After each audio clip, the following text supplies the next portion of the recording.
Another day of training for Altaf Virani, preparing for this weekend's Enbridge Rid to conquer cancer. He's a silver ambassador, having raised over $10,000 since his last ride in 2014. I was training for the ride, and every time I turned left, I saw double. As a guy, you'd think, it's going to go away, don't worry about it. I told my wife, she goes, you should go check it out. I go, yeah, I'll do it later. Did the ride, felt good, just be careful when you turn left. And then a couple weeks later, it went full bloom. I would turn right, double, look straight, double, and then I dropped 30 pounds in 3 weeks. That's when I noticed, okay, there's a real problem here. Altaf was diagnosed with Graves', a disease that affects the thyroid.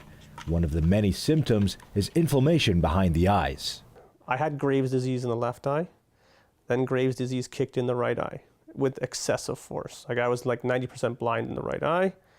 I was, I think, minutes away from surgery. And then they took a wild chance. My surgeon goes, just go to Princess Margaret right now or tomorrow, whenever you're getting in. And they did radiation therapy on me. I had 10 days straight of radiation therapy. I'd drive down to the hospital. Takes an hour to get there, do 10 minutes of treatment, hop back in the car, go back to work. And it saved my life, absolutely saved my life. Things started looking better with regular checkups to manage the Graves', but Altaf wasn't prepared for what was about to come next. It was like I got hit by a huge boulder. I got the call with my kid in the car.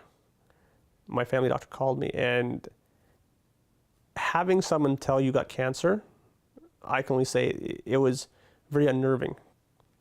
I didn't know what to think. My kid heard it. I didn't know how to tell him. I had no idea how to walk in that house that day and tell my wife. And it was just a whirlwind of emotions. Aside from the complications of dealing with thyroid cancer, the process became difficult between Altaf and his wife Rishma. She had a tough time handling it because she's lost family from cancer. So she had a tough time processing it. She wasn't sure how to help me. I wasn't sure how to accept her help. I wasn't sure if I even wanted her help, right? Because I didn't even know what I was going through half the time, right? I was on so much medication and, follow-up appointments, and I didn't want anyone to come with me to these appointments. I wanted to go on my own because it gave me that sense of independence. But it was challenging because I didn't know how to talk to her about it. She didn't know how to ask me how I was feeling. So, I'll tell you, it definitely affected our relationship, but I think it's made us a lot stronger. The Ugandan native had a heart-to-heart with himself, figuring out how he plans to tackle his new challenge. I came up with the decision. I've got two choices. I can put one foot forward and push through this. Whether I make it or not, at least I push through it. At least I've shown my kids, you don't back down. Showed my wife, you got to fight. Or I can just sit and take pity. I didn't want the pity. Going on his new journey of recovery, Altaf says he not only improved physically, but spiritually as well. All of this, for me, has been a blessing. I used to live a life of always want, chasing what I never had. Could never appreciate what I did have. It almost cost me my family. This, honestly, I like to say I had to go blind to see, because it realized I have everything I want right here. Life is so precious.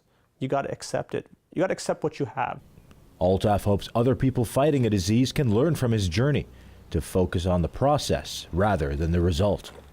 They got two choices. They can give up or they can fight. And I really hope that they choose to fight. It feels awesome. It's very empowering to know that, no matter what's thrown your way, you could definitely overcome it.